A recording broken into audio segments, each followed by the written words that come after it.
and he described you as that. And if that's not what we all want from football, what is? I want to start with your first memories of playing the game. And you talk about playing at Balmain in the under fives, and you write very vividly of running around in that orange top with the wonderfully named Balmain Police Tigers in your first. Tell people a little bit about that early experience.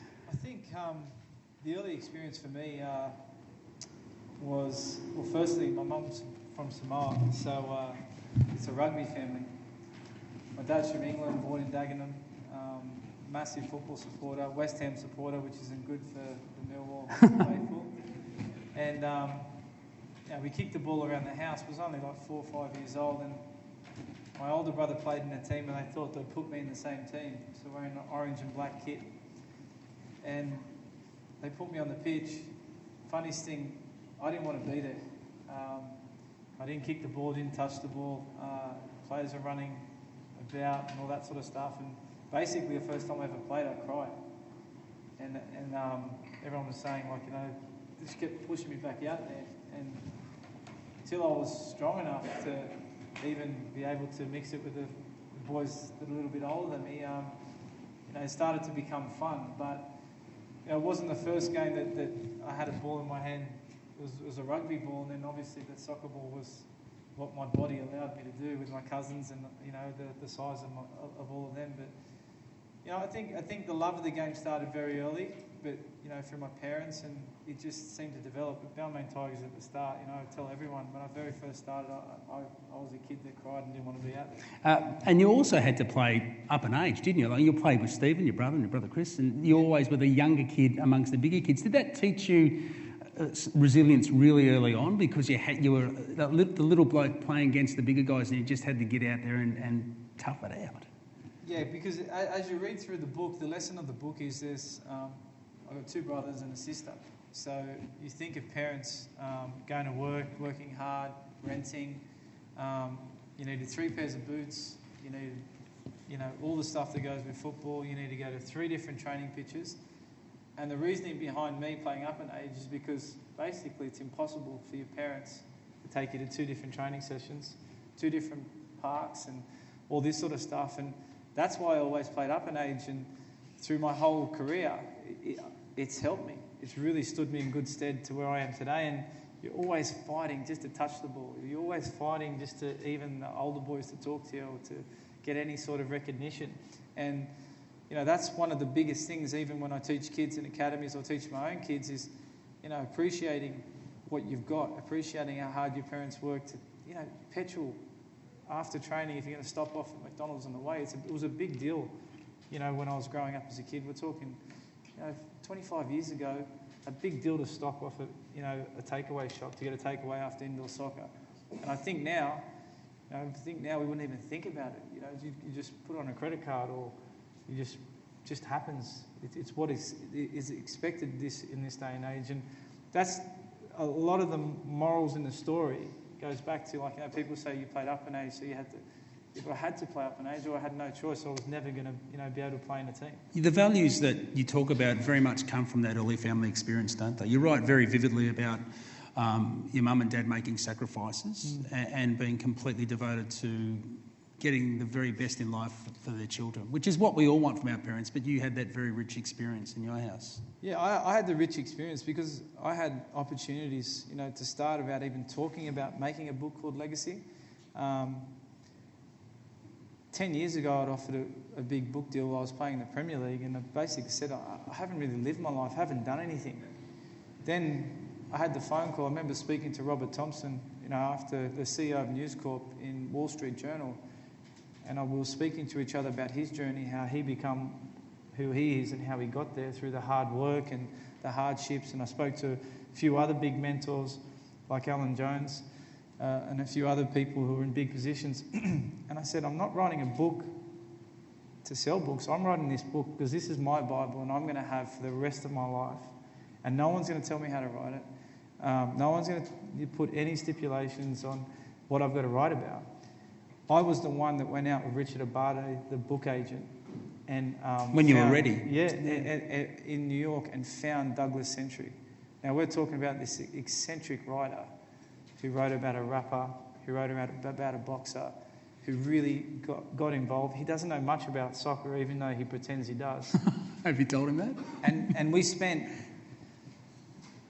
I'm talking 150 hours together, China, New York, writing this book. And when you go into morals, this is sort of like my Bible that I turn to. And then when someone reads it, like a kid reads it, he can look at it and say, well, maybe I do have to appreciate what my parents did. And they're the stories that have defined me, because I call it the beautiful scar. My mum went to work, 3 jobs, Travelodge, ice cream factory.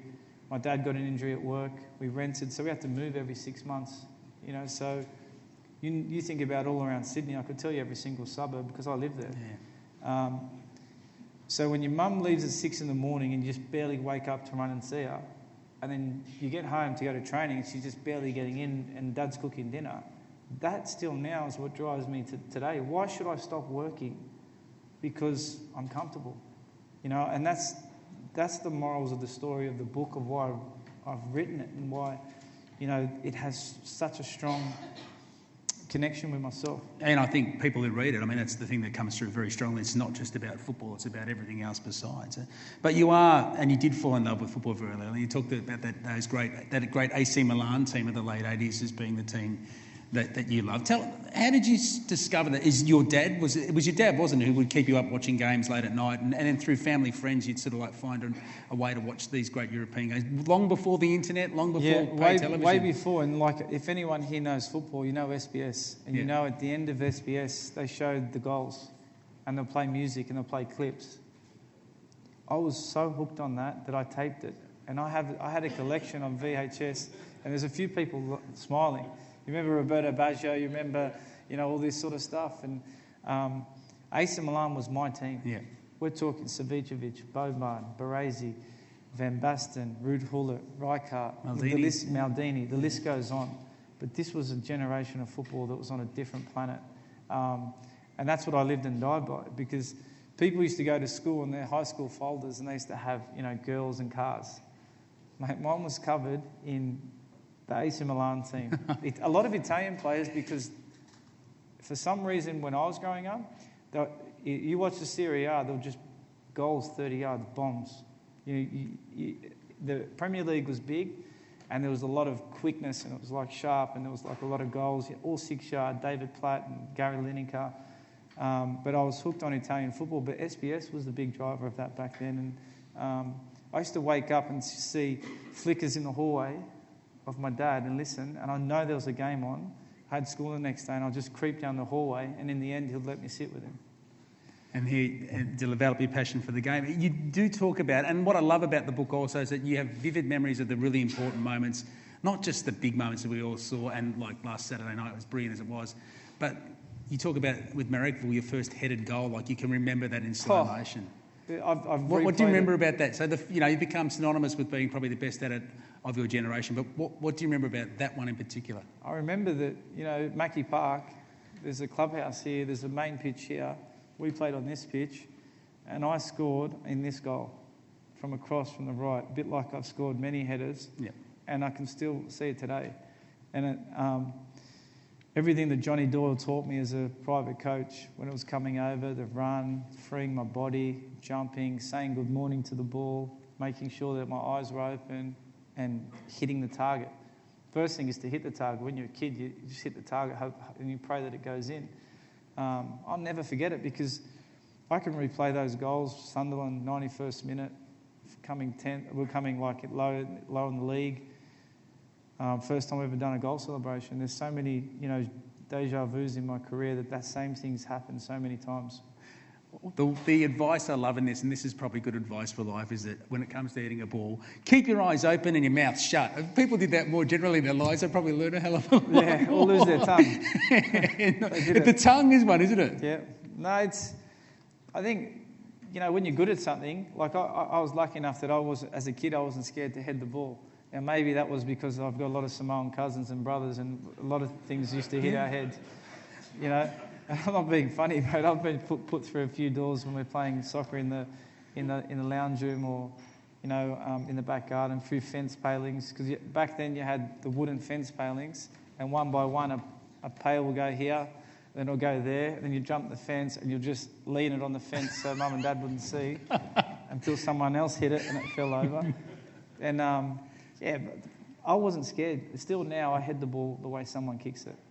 You know, people don't really head the ball like they want to head it. They're a bit, afraid of the ball, and I was lucky at a young age that I was good at it. So you described it as being fearless and being very Samoan in that way. Fearless is our culture because I suppose they're not really scared of much, other than the woman in the house, which is your mum. Yeah. It's wise. True. Yeah. That's the queen of the house, and trust me, everyone's scared of my mum. So it's a strong part, and mentally also, that when you had nothing, I had nothing. We had nothing. We had family. That's all we have, which is everything.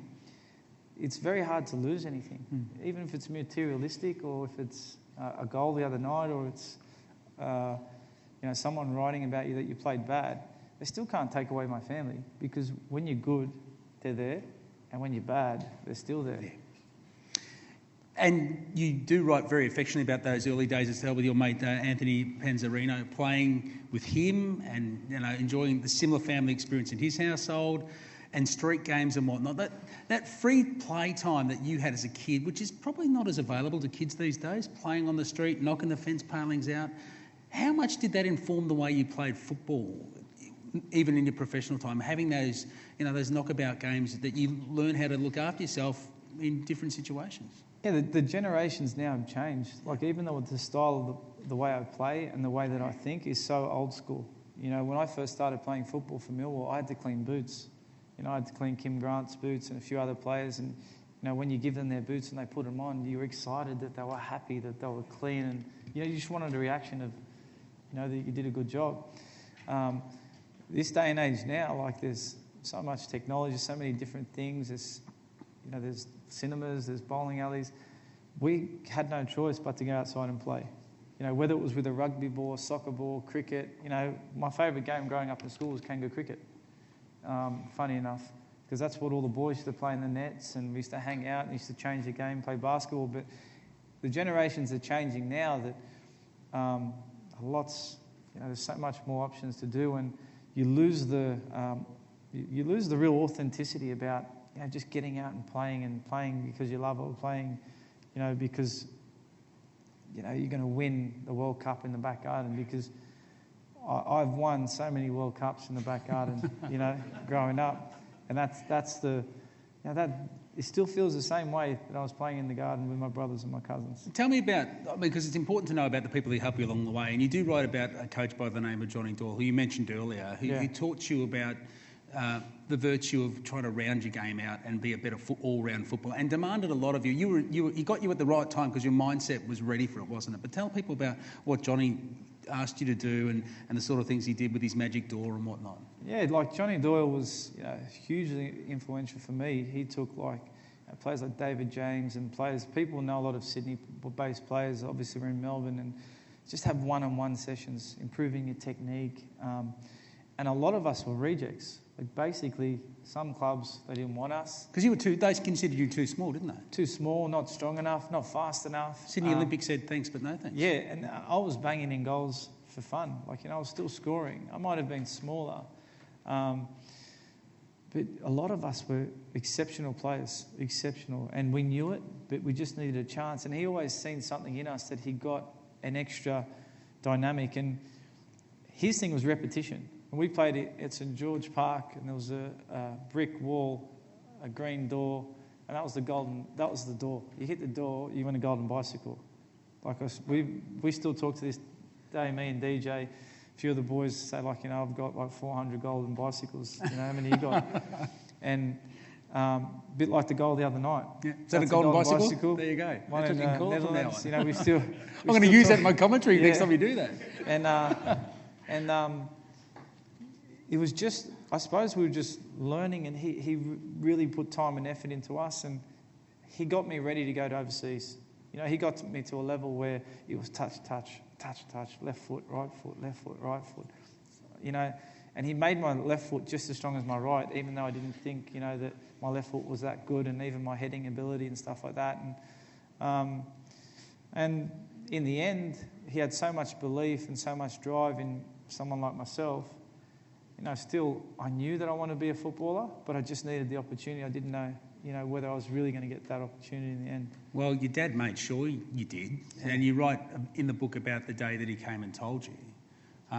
Did it come out of the blue? Had you any inkling at all that Dad had gone away and made those calls and had found somewhere for you to stay? And even was on a wing and a prayer, because there was no guarantees you were going to get a trial. It was just, we know you're ready for it and we're going to try our best to do it. Yeah, so to, cut a long story short there, my parents had to go get a loan out for me to go to England. I didn't know much about it. I was at a point in my career that I either continued playing for Belmore Hercules, which was below the NSL, and I did amazing things there, leading goal scorer, played in the first team, made my appearance in the first team, scored there at a young age. I got home from school one afternoon and they sat me down and they said, we've got to have a serious talk with you. Did you think you were in trouble? No, because I wasn't that kid that got in trouble. In school I was very good. If anything, I was always took good pride in, being. Everything was perfect. My school uniform, my bags, my books. I was good in school, so I knew I wasn't in trouble. I just thought, what's going on? Like, maybe we're going to move house. Dad sat me down, Mum sat me down. So they had already talked. So my mum's got family in England, famous family, the Stanleys. Joe Stanley, Smoking Joe Stanley, his brother Glenn, lived in Thurrock, Grays, Essex. I went and stayed with them. But to go back to the story, my dad said, look, you're ready. We're going to send you to England. And my mum's in tears. She's like, she's in bits. And she definitely wanted me to go. And it was an emotional time because I didn't think twice. I didn't even batter an eyelid. I was like, I'm on the plane, but you got to go by yourself, no problems. But you got to stay with my family, no problems. I was so focused on this chance that nothing was going to stop me. And the lead up to all this was because, I had a funny running style, supposedly some coaches said. So I even went to the Lidcombe Institute of Sport, changed my running style, had it videoed. I was in front of a mirrored wardrobe on a trampoline, small thing, just doing, How old were you at this point? 14. So as a 14-year-old, you were driven to do that? It was TV. It was watching, Les Murray on talking about football, Andy Pascalides, the people that are my good friends now, talking about football, watching the NSL, growing up watching Pablo Cardozo and all these guys that I was a ball boy at a game. So there was just a drive to try. There's no guarantee. And my dad made a call to Alan Batsford at the time, Nottingham Forest scout, big guy. They were in the Premier League. Bob Pearson was the connection. They said, we'll take you to Millwall's second division and we'll give you a trial. But, all of it was very emotional. Everything took a while. But first I had to go and live in England by myself for 3-4 months before I even got the trial with the Stanleys. It's interesting that you raised that. A couple of things I want to talk to you about that. And one of them, again, is a family matter, because your brother, Sean, was a great goalkeeper. Yeah. And you talk about how much you... Played against Harry Cahill and all the boys, yeah.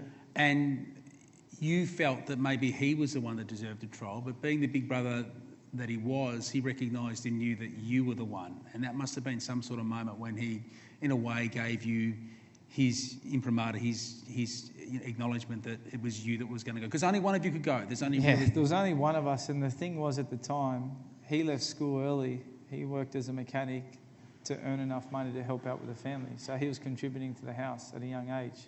So that's, regardless of whatever anyone says, whatever I do now, he was up here the other day. They've been to every World Cup. They're right next to me, my cousins. Same guys, my two mates. I don't really have friends. I've got family and cousins, but they're by my side. Before the Melbourne Victory game, night before, I got my physio I grew up with, my cousin, my brother, and my two advisors who I've known for over 15 years. Everyone's very close, but they're in. They're watching me getting a massage. We're playing FIFA. We'll listen to music. Same I was saying to Scott Munn earlier. Same in China, same in America, same in every World Cup I've played in, every Asian Cup, Olympic Games, they're all there 24/7. And that's, people talk about sacrifices. they made just as big a sacrifice of what I've had to. So I'm not the same person unless I've got them there with me, and I'm not the same person unless I've got something to drive towards. So, he made a big sacrifice, and I'll never forget it. But he's my best mate. So, was there any sense when you were there, because you were on your own, 16 years of age, you or thereabouts, you'd done everything you possibly could, your whole life had been driven towards it, that there was no plan B, and you just had to make this work? That you had the self-belief and the ability, but there's no trap. You fall through the trapdoor. What next? It wasn't going to happen. Was that part of it? I think I was so into it that there's so many kids I see now these days as well that have the same dream and same drive, and I can see in their eyes, in the academies that I run and all that, the ones that you have can half pick a them. Chance. I pretty much can. It was similar to myself. The problem is, a lot of my mates, Anthony Penzarino that I talk about, was a better player than me. He had much more ability, but maybe not the drive to see it through. He ended up being a professional kickboxer, and we're still best mates to this day. We chat all the time, but there's got to be a drive for anything you do. Whether you're a bricklayer, why can't you be the best bricklayer there is ever? That's my thoughts, and it was so tough at the start. I hadn't made anything, even being signed a contract at Millwall. I didn't really make it. I'd made it that I was training every day, putting on a kit, playing in the rain, snowing. It was the best time of my life. You talk about Millwall and what a culture shock that was. Your first experiences at the Den, Millwall in the second division, tough and notorious London club. I think you described them as fans as, quote, extremely passionate. I think that's being very polite. It's a polite way to put it. Just how confronting was it when you went there and watched it unfold? Was it a game against Birmingham that that was the year before I left. Birmingham, they burnt down pubs, the horses. It was like you're in a war zone. Yeah, it was horses going down. That doesn't in a football game. Fans were locked in for talking 8 hours. David Moyes and Bill Kenwright were in the stadium. They got locked in the stadium, and they still talk to this day how they couldn't get out. They were scared. And were you freaked out by those sorts of environments? I think I was used to it. I think I played there with Muskie and Lucas Neal and a few of the boys, Dennis Wise, Dion Dublin. We had some great players there. It was such a great team, and we were unlucky we didn't get promoted to the Premier League, and that's when I decided to leave after. But Millwall was the best. Did that toughen you up? You really? play at Millwall, you can play anywhere. If you can't play in front of Millwall supporters, just retire. But if you play there, you play anywhere. You cherish those days. I mean, you played at bigger clubs, but I love it. I had so many opportunities to leave and go to some London clubs. But I wasn't ready. When I first signed my first Millwall contract, it was £250 a week. My digs paid. And digs is, your allowance where you live with a family. I turned down Nottingham Forest in the Premier League and QPR in the First Division. Millwall was my AC Milan. That was the first people you met. It was the new camp. It was the best stadium ever, the Den. And it did define me. It did make me as a player because I learned a lot there. You tell a great story in the book about learning the physicality of British football against a guy called Rhino Stevens. Keith Stevens, yeah. Tell people about that, because he was one of those hard-nosed old pros that you had an encounter with. So Keith Stevens was a player, but he was one of the most famous players ever to play for Millwall. They call him Rhino because, not because of the way he looks, but he tackles like that. I'm serious. Yeah. And he's put a player in hospital. Yeah. And he was like the leader. When he went in a challenge, it set the tone for the game and everyone followed him. You felt safe when he was on the pitch. Whenever there was an argument, he'll be there. He'll have the players by the scruff of the neck, go away to him, pull the young players away. Whenever you were out, he'd always take care of you. He then became manager, and I played with him and all that sort of stuff. But while we were playing, I went up to go for a header, same side, right side. Went up to head the ball, and he took me out, cleaned me up. I thought, I was in so much pain. He two-footed me in the air, mid-air. And I was turned over Steve Gritt, and I was like, what's going on? You know, like, that's a foul. Get up, go. I was like, no problem. So I'm this Aussie kid, Lucas Neal's there, Jason Van Blerk, they'll be able to retell the story. A couple of minutes later, the ball's just lined up. He's gone lower, I've gone higher, 2 foot, and I've cleaned him up. I've absolutely cleaned him up. Everyone looked, and they're like, what You have don't do that to Rhino. Yeah, what have you done? Everyone went a little bit quiet, and after it happened, like, you know, he was like a little shoving me on the floor, and I didn't care because I still wanted him because I was still upset with what he'd done. After, and he went, you're going to be all right, you're going to be fine here. And he ended up being my manager, and he gave me my first big contract. He played me, he kept playing me, even when I was crap, even when I was disgusting. He went, you learn the hard way, keep playing. So I was playing 3 games a week, my body was dead, and you know, now he lives in Queensland and he's moved to Australia, and we go on holidays every other year together. He must be so proud of what you've achieved. Well, like, you know, like I said, I take care of, like, you know, the people that are around me, and I'm happy that he moved to Australia, like, you know, probably 8-10 years ago. He asked, you know, where to live and what to do, and you know, he's part of our family, and you know, he's a Millwall. You go back to Millwall now, and you mention his name, they go, Rhino, the real Rhino. I was like, yeah, he's a king there. 2004, the Cup run was amazing. We watched it on our television screens, and I think you pretty much announced yourself to the Australian football public in a wider sense at Old Trafford in that semi-final when you scored on the way to the final.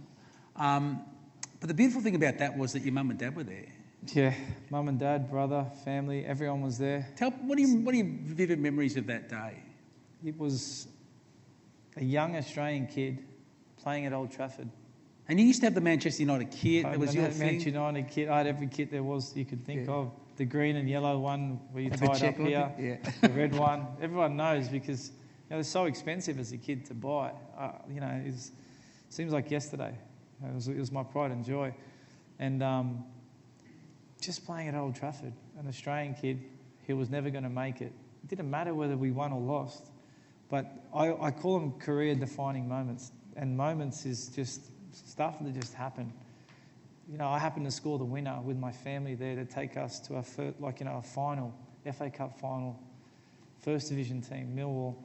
You know, our fans were going crazy. It was just, it was sensational. But you found your mum and dad?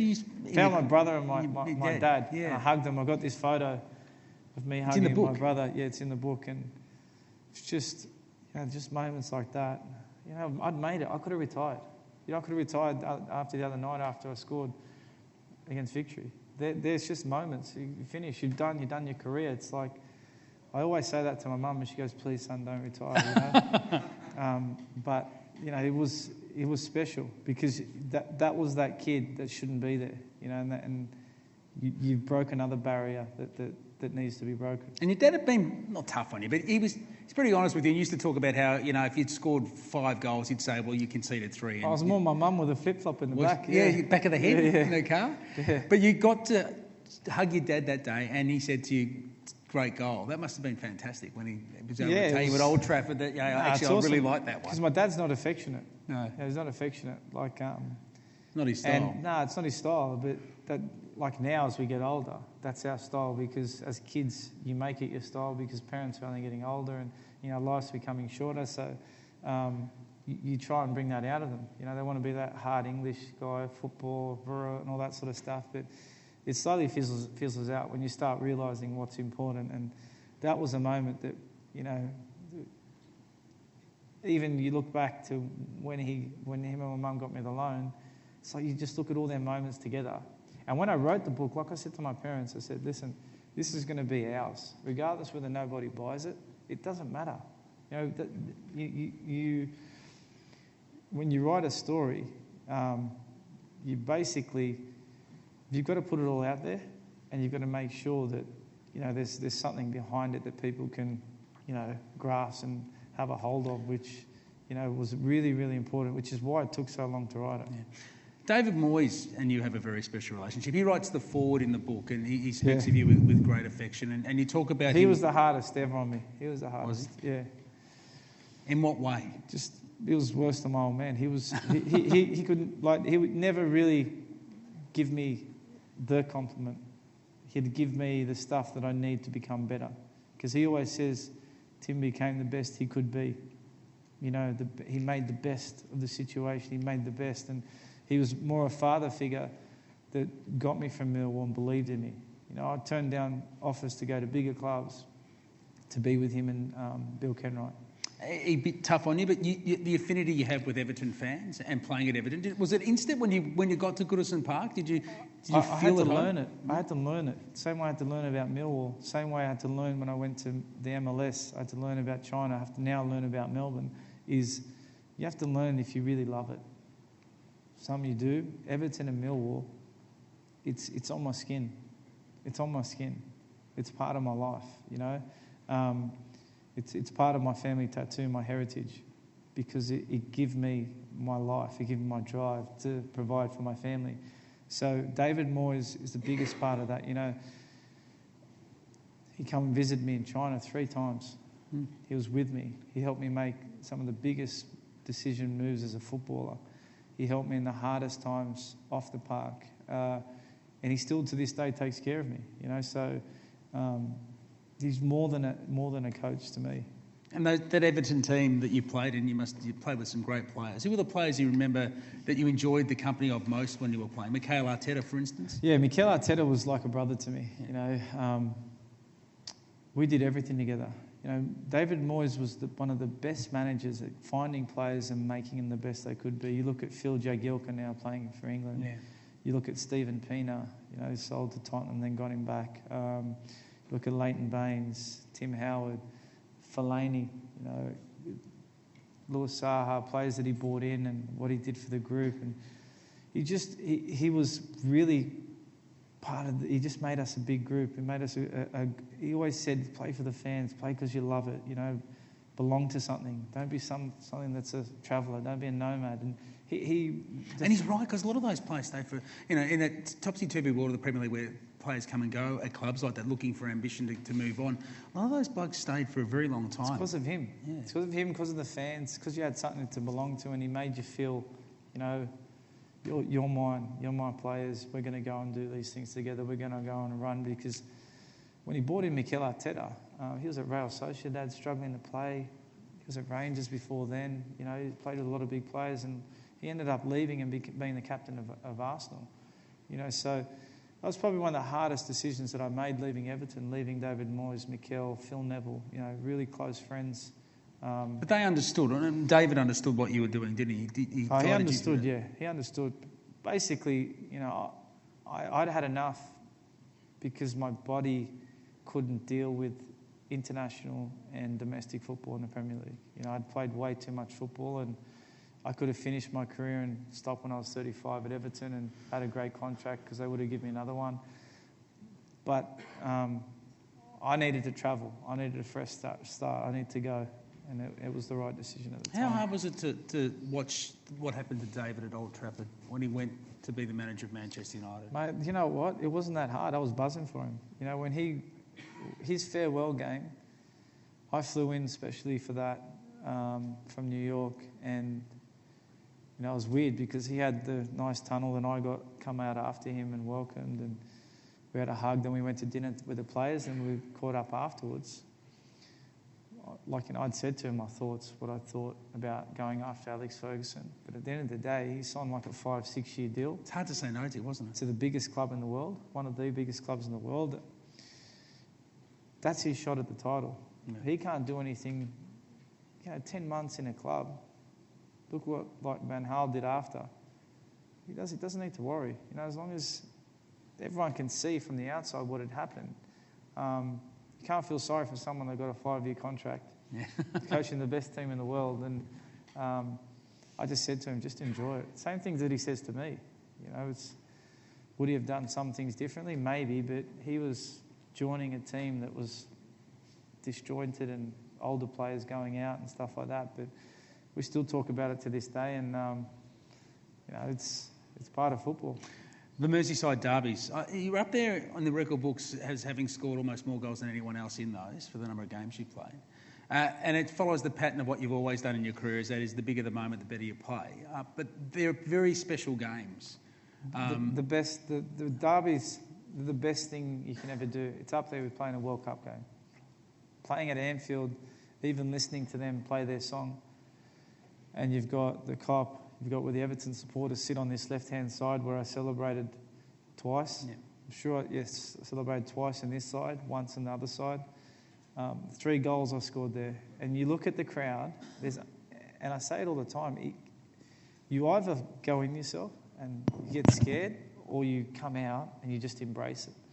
And, you know, we didn't win too many times, but like Fernando Torres on the pitch, Suarez, Mascherano, Steven Gerrard, Carragher. When I went out with my teammates, we were looking for battles. Like, you know, who could get the first, you know, the tackle that will spark their fans, who could win the next challenge. And, you know, I had so many players in my team, Tommy Gravison, Lee Carsley, Tony Hibbert, you know, the Duncan Ferguson. You know, so it was... I can never replace those derbies. It's a special football community in Liverpool, isn't it? I mean, they are derbies, but their identity, their shared identity of being from that city, it binds them together in a way that, you know, there's a different sort of feel about that derby. Like I've talked about the derby this week with Victory and that, but you get the keys to the city till you play each other the next time. That's a long time for people to go to work. You can only be red or blue. You can't be anything else. People don't even let their kids wear red. I've only just started to let my kids wear red because Melbourne City got a red away kit. So, you know, I couldn't put petrol in Liverpool. You know, Really? No, like none of the Liverpool players could, none of the Everton players could, because there was just so much around those games. But you got to have a feel for what they go through. Monday to Friday they work for the weekend, so they can go to the pub. They can meet the guys all together, the families, whatever they do, and, you know, restaurants, and then they go to the game. And the build-up is bigger than anything. They watch the game, they cheer, then after they go back to the pub and they whinge, or they cheer. And it's, you know, it's for us, at Everton, you have to play for the fans. The fans control the club, and they know just as much of what goes on the pitch and what doesn't go on, so... You have to keep them sweet, which you learn very quickly. Your Socceroos career is remarkable, Tim. It really is. Your numbers alone speak for what you've contributed for Australia. 94 games, 48 goals, and there's more to come. But we almost didn't get you. You went to Samoa as a youngster and played in what you thought was a fairly innocuous run-on in an under-20s game, was it? Or yeah, it was under-21s, yeah. But I was only like 14, yeah, maybe just turning 15. But the funniest thing was, it was a free flight to Samoa, but my grandmother was ill at the time. And I'd said to my old man, I said, you better ring up the FA and make sure I can play for Australia, because if I go there and play and I can't play for Australia... you know, I was 14 saying this. My man was like, what? So he did. And these talks had to get real serious after, because, you know, maybe someone from the FA thought he's never going to be... Whatever. You know, cut a long story short, like, you know, it was probably the best thing. I went to Samoa. My grandmother became well. I was part of this squad. But I'm talking, we had to follow a ute and run after a ute to get to training. And some boys were wearing like holes in their boots. The suitcase that me and my brother took over, we come back with nothing. But we slept in open falles with just poles, and just the falle is a house, and it's just open. So there's you lava and flip flops and no t-shirt. So you're lucky the lava will be your blanket sheet. You lead together. You have to wash up, you have to clean, you have to wash your clothes together, so that sort of stuff was priceless. And we played where you grow strawberries and potatoes on the floor. You know, wasn't the best. And it's funny when you look back now, you know, there was a few good players, few guys coming from New Zealand, but they were rugby players, you know, playing soccer with us. And it taught me a hell of a lot. It taught me to be very thankful, like what they have and what we had in Australia. Even my older brother, we still talk about it to this day. But common sense prevailed in the end when they released me to play. But it was a big moment in my life. Did you ever think that they weren't going to? Well, it was funny because Don Givens and Mick McCarthy rang me up for Ireland. And Oh, they really? said... Because your dad's Irish. Irish, yeah, grandmother. And the story behind this was simple. They rang up, they inquired, they tried to break down some walls and said, because Mick McCarthy was at Millwall, Don Gibbons, had a background. A lot of Irish boys come from Millwall and they've seen these kids scoring goals. I said to my old man, I said, if I can't sing the national anthem, there's no chance I'm playing for that country. Whether it was England or anyone. You can't... I'm playing for Australia. And in the end... I got cleared to play for Australia, and then there was still nothing guaranteed because, Frank Farina and Benita did play a massive part in that, and Frankie especially because he gunned for me in a big way, and I'll never forget it. And it was a big moment for me. So Frank gave you your start, and he said, but it was Gus Hiddink who came and changed everything around. What were your first impressions of Gus when he came to be the boss? Because he was a sort of, reading all about him and reading in your book, he kept the players guessing, didn't he? He always kept you... It was a good contract for him. It was good for him to come in. He had the best stable of players. Perfect timing. Perfect timing. He was in for his time. He knew what he had to get to. He knew how to get it. And... not someone that I got on great with football-wise, but probably one of the best managers. He's up there as the best manager I've worked with. But, his was like that time to do a certain job, done it, see you later. Even if you want to keep me, I'm not staying. So it was sort of like, it was good for that time. But did I enjoy it? Yeah, it was okay. It was a difficult time because it was In what just ways like, was it difficult? Because it was just like he had a great presence that was great for us as players when we played against the big teams in the big tournament. When you've got someone like that and Zico's looking over to Gus and he's just standing there like this going, not bothered. It's a different persona. He's already won a battle mentally with them because Gus Hiddink's standing on this side, someone who's got great presence.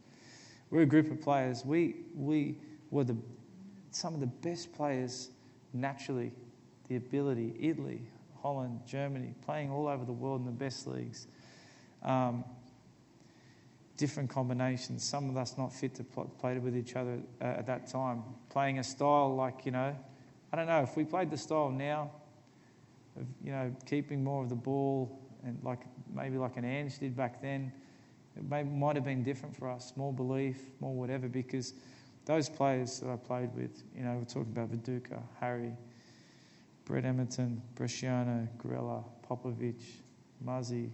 The list is crazy. They were sensational.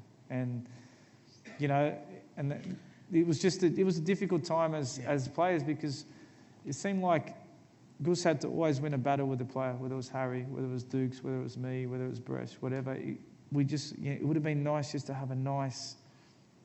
let's expose the best players in the world in the pitch together at one time and see what we could have really done. You scored twice in that game against Japan. I was lucky enough to be there. It was one of the great days. Did you know that was, in a way, a life-changing moment? Because, that was Australia's first win at the World Cup. It was late, it was dramatic, and you went on a fantastic run to the round of 16. Did it feel that way at the time, or was it a bit sort of like you scored the goals and you had to go back to Oringen, where you were staying in the little town, and sort of... Yeah, it was a boot camp. There was no feelings. We had no feelings. Fun or fanfare, was there? There was no feelings. There was no... We were robots. That's the way that World Cup felt. A lot of the boys will say it. Because we were all going nuts on the other side. Yeah, and under Gus, there was no feelings. There were no emotions. In the morning of that game, the night before I was starting, morning of the game, I was dropped. You're on the bench, yeah. And that's part of what football is all about. I took it on the chin. I was in tears. So I sat at the back for the first time ever of a meeting because I couldn't understand why. But at the same time, you have to be selfless. You have to, respect the team because we're going our first ever World Cup. But all that was in my mind, I'll get my chance. Well, if I don't, I'll get it the next time. If I don't, but I was happy being there too. I was happy. I was sitting on the bench and it was so hot. It was so hot. I'm telling you, like the whole persona were 1-0 down. We conceded an awful goal. I think people remember it. I think Maury and Schwarzer hit each other and the ball bounced in. It just seemed like nothing was happening and not many chances. And then I got subbed on. It was like the best moment of my life. You know, I didn't know that I was going to be the first ever goal scorer in a World Cup, but I knew that you were going to go on and just be a part of it. And when you're a kid that young in that group of players, it's fearless. It definitely was. And you talk about also in that book, the 2006 World Cup, going back to Kaiserslautern and playing against Italy and almost getting there. Marco Materazzi, I think it was you played on, and you know, having loved Italian football as you did, and knowing the history of the game there, you went head to head with him. Was it one of the great battles? Yeah, it was an awesome battle. You know, I look back at that game, and I think, was that the first mistake of the puzzle that went wrong for our manager? You know, we were in front, as in, you know, in the game, they had a man down, and should he have made that sub earlier instead of waiting to see it out? Unfortunately, we conceded a penalty, and that's the whole thing where I say that, you know, we were in a great position. And still to this day, I watch clips back and I'm thinking to myself, we were so close yet so far away. But it was that game, Cannavaro, Materazzi, Gattuso, Totti. You know, the Totti, you know, and he's still playing. It gives me goosebumps just thinking about it now. An amazing day. Fast forward to the last World Cup you played at, totally different circumstances, different coach, different group of players, but maybe not a win, but that was a remarkable campaign. And maybe a missed opportunity or two in Brazil. But I want to talk about your goal scoring before we throw some to the questions on the floor. And that goal that you scored, we were there that day with a bunch of us here. We're lucky enough to be there and see that. Is that the best one of the lot? Definitely the best one of the lot. Even better than Saturday night, which is pretty damn good. But Saturday night was good, but I think it's just just the stadium. Okay, talk us through it. So you see the ball coming in from the right-hand side. You've run down the left, and it hung up there for a fair while. So There's only one guy that can vouch for me on this. That's not a fluke. It's Thierry Henry. Oh, well, he's my all-time favourite, so I believe him. Because in training, New York Red Bulls, I used to volley balls with my left foot and half volley them, and he used to go, "What are you doing, man?" From everywhere and anywhere. And I think he said something on commentary in England after I'd scored it. He goes, "Well, I've seen that before, but the ball had come from a hell of a long way from this way left, but it was in the air so nice. It was beautiful. You know, there was no wind, and you know, you think to yourself, what's Tim Cahill going to do? He's going to head it from 18 yards, you know, try and score. Or you bring it down on your chest. It's hard to volley it off your chest straight away because of the trajectory of the ball. Let it bounce and then volley it. But there was someone to my left, someone to my right. And as the ball just come down, everything was just so beautiful because the whole, you know, when you swing at a ball, it's like when you hit a golf ball, whatever, it was sweet. Everything was sweet. I've hit it. It's on target. It's hit the crossbar, smashed down, and hit the back of the net. You know, like it could have went anywhere. And I've said on radio yesterday, Rose Ed, no problems. Because it doesn't matter if it hits Rose Ed. 9 times, you know, if you don't have a go, you never know. And part of my whole life is, I'm here now, just do it. Who cares? Like, you know, there's not really going to be any real, you know, circumstances behind it. Did Thierry ring up and go, "Nice work"? No, we just, that's what he does, you know, stuff like that. But it was that's definitely my best goal. It was a beautiful moment. The bicycle kick I was standing next to Francis, Tim. I thought he was going to have a heart attack. I thought I was going to have a heart attack as well, mate. The bicycle kick in the quarterfinal against China wasn't half bad as well in the Asian Cup.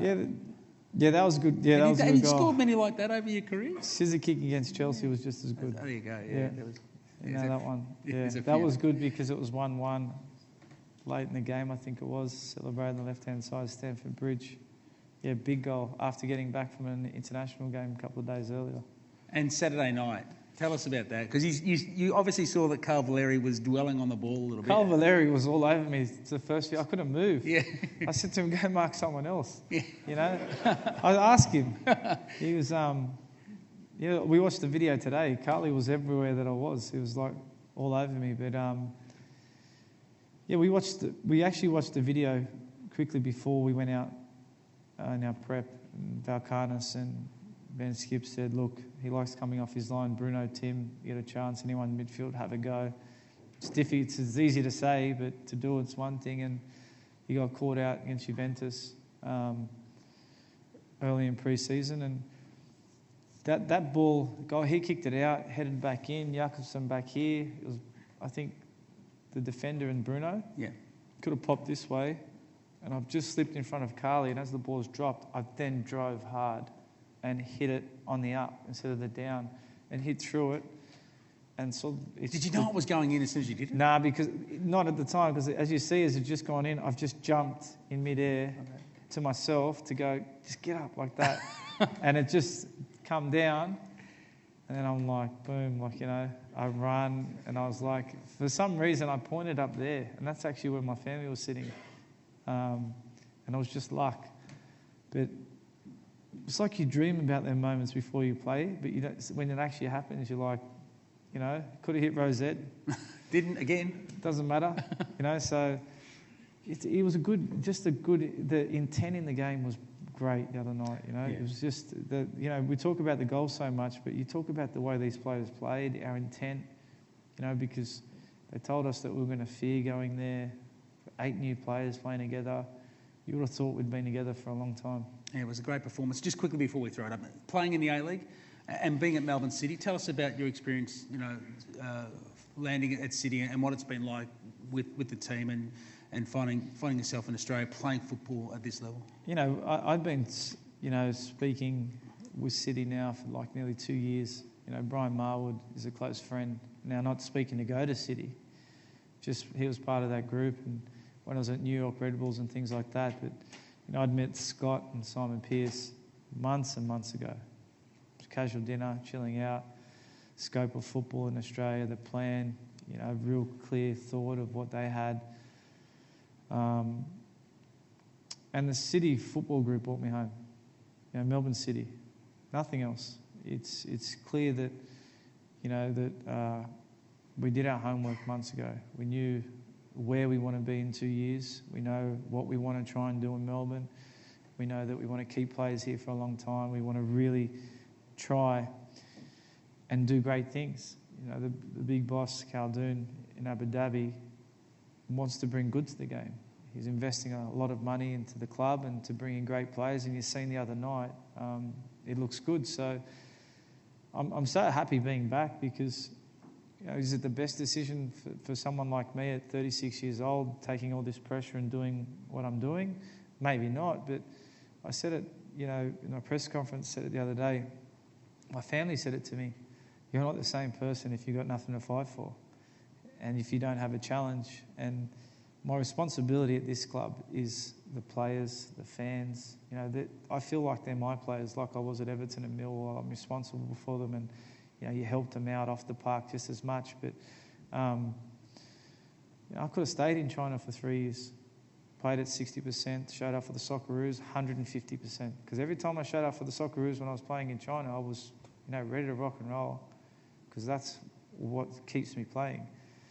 Playing in Melbourne City, playing a difficult competition, domestic league, helping Australian players, I'm pretty sure that before the end of the season we'll have a few Socceroos from our club.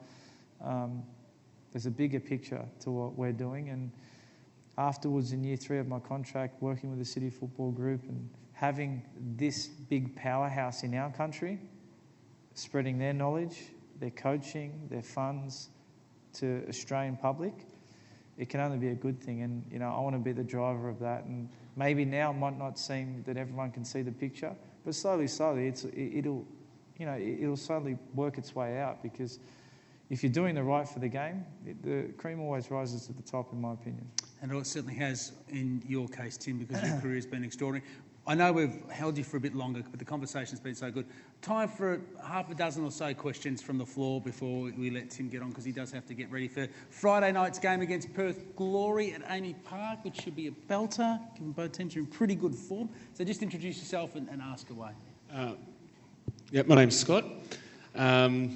Originally from Western Sydney, so glad you came home and helping the game grow down here. Thanks, mate. You've spoken a lot about the World Cup campaigns, but I'm sort of wanting to know what you were thinking or what your reflections are around probably one of the, if not the greatest night of my life, November 16, 2005. The whole build-up, the game over in the Centenario, the flight back and the diversion flights that were set up for Uruguay, and the pressure of coming home and what the experience was like playing at ANZ that night and the celebrations after and all that. So how did it feel to get the monkey off the back? Do you know what? That's probably one of the biggest games for Australian soccer. You know, we've had so many heartaches before then with the Iran game and the old Socceroos teams, but even some of the players and the group going back, you know, the diversion back, we stopped in the middle of nowhere to have a stretching session. We didn't even know where we were, you know. Back in that time, the FFA and even the whole group, they moved heaven and earth for us as players. You know, that's one thing Gus had there on his side, is he was like, hey, I want this. You want a World Cup, you give me this. If you don't give me this, we're not getting to a World Cup. And that was, you know, our own plane, you know, the quickest possible flight if we could, good hotels, good training grounds. And that night was probably one of the most memorable nights, because when you looked around the changing room and you could look into Bresciano's eyes and Popper's, you know, before that game even started, that centre-back in the tunnel, you know, tried to give it to Popper, and Popper's just, you know, he's grabbed him. We weren't messing. And they must have felt that. Muskie, Maury, all these players, these characters. You call it monkey off the back. You know, it was... There was Harry, there was Dukes, Skokes. We were like ready to be let out. Like, we're like dogs let out of a cage. You know, everyone wanted to play, everyone wanted to be a part of it. Just watching it, you guys, everyone would have thought, we're so close, but yet so far away. We're not going to do it. We're Australian. We're not going. We can't do this. But for us as players, we had so much riding on it, because we had all left our families at young ages to go live in Italy, Bresch and Spider, Kalach and Popper. We had all left and sacrificed half our life. Like we can't, like these players, we didn't have Asia to go to. We didn't have Dubai to go to back when we had to go and live in countries and be paid nothing and to do and just play for the love of the game and do as much as we could. And that was our moment, you know. Tony Vidmar taking that penalty, you know, knowing what happened before and knowing that he was going to score. Lucas Neal, you know, some greats, players. You know, you never forget the ball coming from the left. I think a throw in into me playing it inside, Harry swinging a miss, and then Bresch scoring and then standing there like this. We knew, you know, you look around. Even when we were standing in the penalties, I didn't take a penalty, but I felt like I did. I was so scared. You know, I was standing with the boys and we were there holding each other. And I don't know, it was a reward for players sacrificing so much of their life, what they've give up, their families to go over to their countries. You know, if anyone ever gets to speak to Bresch or gets to speak to Pop or gets to speak to Harry and understand what they did to get to where they are, it's not like how it is today. You know, it's a lot different for an Australian player at that age going. Now Australians, you know, just buy a ticket, you can go, have a go. If not, come home, play in the A-League, play in whatever. But I have to say that, mate, the same way you felt in the crowd, it was too hard to cry, it was too hard to laugh, it was too hard to do anything. I was numb. But it was special. Hi, Tim. My name's James. Just with what you said before about going to China and could have played at 60% there, and the Premier League had taken such a large toll on your body, and so you decided to go to the US. If you compare the MLS, China, and the A-League as it is currently, with all the money that they have to spend, like you see the crazy transfer figures that they're doing in China at the moment, what is the standard that they have in their leagues in comparison to our league? Wow, it's a great question. Okay, best league in the world, in my opinion, is Premier League. Then you've got Serie A, you've got German League, which is technically one of the best leagues in the world as well. All the leagues around Holland, whatever. When I moved to America, I basically learned about a commercial monster that's unbelievable. You know, you're buying licenses of 50 to 100 million. But when you buy a club in America, what you buy is you buy a brand, you buy like a city, you then inherit land. With the land comes a stadium, which with the stadium comes residential and commercial property, which becomes resale, which gets back your investment. Because football doesn't really make you the money, you know, buying, selling players and all this sort of stuff. So the commercial element of what they've done and the way they've the infrastructure behind it is very clever, because it's the same basis of what happens in NBA, happens in NFL, NHL. For me, I learn a lot. You know, I loved it. I loved the MLS, fireworks before the game, you know, 60,000 people, Seattle away, playing on AstroTurf. You know, and they do really well, because when they have to spend on big players to get Gerrard, Lampard, Pirlo, Obafemi Martins, Thierry Henry, David Beckham, kitchen sink gets thrown at them. And what happens is players get a contract and a commercial contract, image rights contract. So, you know, commercializations, companies, it's all one big thing, but the fans win at the end of the day. You need to feed their appetite. In America, soccer is not the number one sport, even though it's probably the most played sport, a bit like Australia. Now you move across to China, one of the best moves I've ever made, purely because we'd won the Asian Cup, and I got to move to Shanghai, 28 million people in one city, red and blue. Obviously, I played for the Blue Club. And then, wow, facilities. Okay, money's not an option. You're talking facilities, travel, hotels. The government owns the clubs. So that's a key point. Big companies, so you say your Greenland owned, Shenhua electricity company owned, Shanghai SPG, whatever owned another one. And that's their hobby, that's what they love, and they're very passionate about it, and they love soccer, and they too, like you've seen, sign the big players. If they want it, they'll get it. But I was 35 years old when I signed in China. You know, I have, you know, business interests, I have grassroots interests, I have stuff off the park that I like to learn about, the bridges from China to Australia. You know, I was heavily mentored there by, you know, a lot of, you know, great people that were behind me. And I'm also one of the only players as part of the City Football Group to play in those 4 continents now where they have interests or have clubs, which is also something that was mindful. When you talk about the A-League, it's still very raw because there's only 10 teams. China have, you know, 18, 20 teams, whatever it is.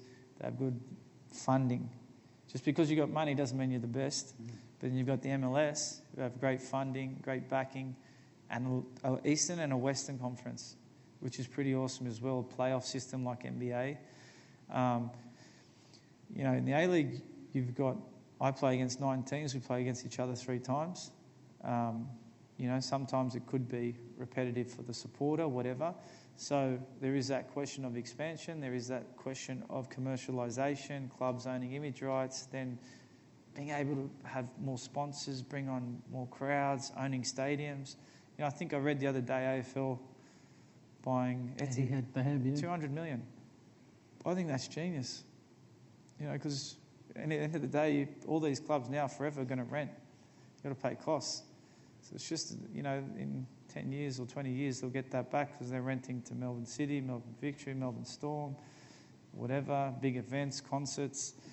And that's what they do in America. But we've got a lot of growth, but right now we have to feed the fans' appetite, which is what's starting to happen.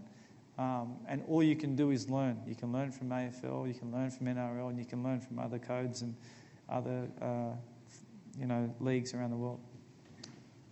One more Tim, I'm Harvey, and thanks for coming back to Australia. That's Thanks, from a mate. Victory man.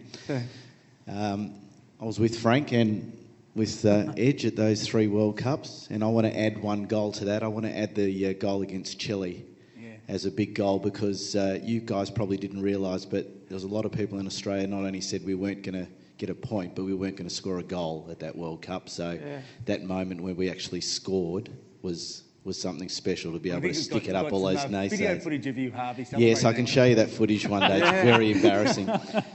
Tim, just further from what you're saying there. So we've had so many guys leave the A-League and come back. I won't say with their tail between their legs, but they've come back very quickly from overseas to come back and play in the A-League. Knowing your experience, would you be encouraging players to go, especially at a young age? You played against the guy on Saturday who did that, Marco Rojas. Would you encourage guys to go, or would you be saying to them, stay and play in this league for a while? There's 2 things. I encourage players to play in Australia at the highest level for as long as possible, consistently. So you've got to ask yourself the question, do you want to play consistently in a league that's televised? You've got great fan coverage, opportunity to play in the Socceroos now that, Ange is at the helm, or go to Holland, Germany, Switzerland and sit on the bench. Big catch-22, I would stay here. But if you're a different type of player that has exceptional skills and you're a Tommy Rogic or an Aaron Moy, you have to go. And you have to go as soon as possible. And you have to go and learn what it's like to play 50 games a year and see if you can hack it, and see whether you can last, and see whether you really want to be a professional footballer. Because that's where you'll get tested, and that's where it'll change you. And you look at Tommy Rogic and Aaron Moy now, they're their best players in their clubs at the moment because they're consistently playing, they're consistently getting tested, and they need 1-2 seasons before, anything can happen. But it's also a nice safety net to have the A-League here for them. The problem which arises for some players or for now is at a young age, it's the easy option just to go to Asia or Middle East now. But then final route then will be the A-League after, you've gone to those sorts of leagues that are a lot slower. The tempo in China is slow. It's hot. Tempo in Dubai, the same thing. Qatar, still great leagues. You learn a lot, but you've got to give me a player. You've got to give me an instance on a player like, Aaron Moy and Rogic, they need to be there. Young players now coming through, they need to go. If they're exceptional, you can't stay here because we need the talent playing in the best teams in the world, so help us, get as far as we can in a World Cup. I've got a question. Hi Tim. Lucy and Crystal Palace follower, spent a lot of time at Selhurst Park, and I think 2 of my questions were kind of answered in should you go overseas or not, should you stay, should you build the A-League. So with that in mind, the question that I've got for you is actually now about Aaron Moy. Now I've watched, obviously the guy was at St Mirren, he came back, he's played through the A-League. I watched him the other night, the Huddersfield loss against Sheffield. He steps up every time he gets on the park, even the other night out at Etihad, he still is like a metronome. The level goes up, the pace of the game goes up, his decision-making and everything. Is he potentially another Tim Cahill, different style of player, but he just looks like he's got that superstar quality, and will he land up in Pep's team, do you reckon?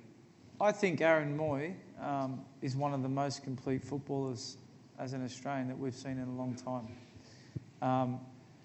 Very natural on the ball, he moves it with ease, his fitness is up there with the best in our team, the stats that he shows. I think this year Huddersfield could shock a few people. Maybe he's going to help take them up. Who knows? It's just his game intelligence, right? The championship is one of the hardest, mate. You talked about it. It's one of the 100%. hardest football with finesse, and he's got David Wagner there.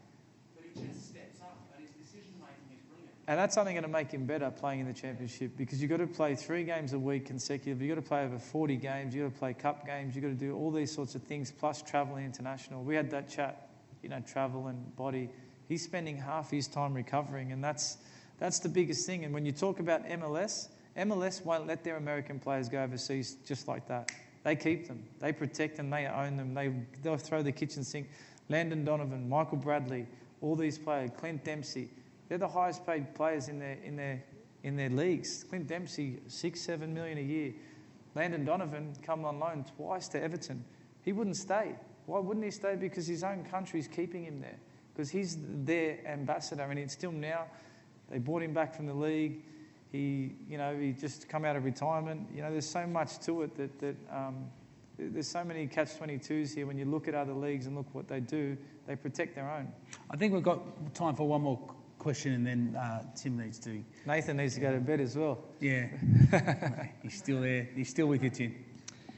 Hi Tim, my name's Ben. Firstly, thank you for all you've done for the Socceroos and Australian football in general. Pleasure. But my question, and obviously it's a hot button issue and it's something Anne just spoken about, something Peter Flopoulos at Perth Glory's brought up, promotion and relegation in Australia. Is it a priority? Is it something we need to get? It's tough to do with 10 teams. And who do you support? Melbourne Victory. Okay, so Melbourne Victory get relegated. What are you going to do with your membership? Still follow them. Still follow them. But there's another team comes up. I think now with 10 teams, you just got to think about, be careful what you wish for too quickly, because there's not enough infrastructure behind it to support it. If we can have, I don't know, MPL teams, 6 of them come together to form one team in one area, and they can form a consortium and have a portfolio to have a team that can come up, then awesome. But we don't have an old NSL that was here before that can be that to come up to. So, yeah, I agree with you. No relegation for me. It's what I play for. In China, I was just with Hangzhou with Sporanovic, trying to keep Hangzhou up. That was my job when they signed me. And they're still close to fighting relegation. So, and every week you're fighting for points, you're fighting for something. In the A-League, you can lose 7-10 games in a row and still finish in the playoffs. So, you're laughing, not me. But my job is to make sure Melbourne City finish high as possible and play professional as possible 3 times against 9 teams every single week. So there's got to be a lot more to wait for and decisions to be made that's out of our hands. Well... Oh, sorry, that's the one question I needed to ask. Michael wanted to know, at World Cup, who were some of the players you swapped shirts with? Okay, 2006, simple. I collect every jersey, every game, Premier League. Mate, I've got the best collection that's out there. He's always had the thing about shirts. Until you name a player, I've got it. But, okay, who did we play first game? Japan? Oh, no. Yep. Second game? We played Brazil. I subbed off, right? Watch the video. I'm here as the referee blew the whistle. I sprinted to the real Ronaldo, number 9. I got his jersey. Against Croatia? Croatia, Simonic, yep. Australian legend. And then against Italy? Tall striker, long hair. Yeah. Boom. There you go, Luca Toni. There you go. We can go through all the World Cups. I got every jersey you can think of. Premier League, Ronaldo, I've got everyone's. Name anyone. Vidic, anyone. Rooney. Tim. I'm a bigger supporter than you, mate. That's what makes you such a great player. Yeah. Please, thank him for giving up his time on a Tuesday night at very short notice. We are deeply humbled and enormously privileged, mate. Thank you very much. Thank you. Thank you, Scott Munn and Melbourne City, John Delitza, Julius, and thank you for being here. And for those of you who were waiting for David Walsh, stay tuned, sportswritersfestival.com.au. He will be here, and when he is, we'll make sure that you have a night to remember as well. Thanks for coming along.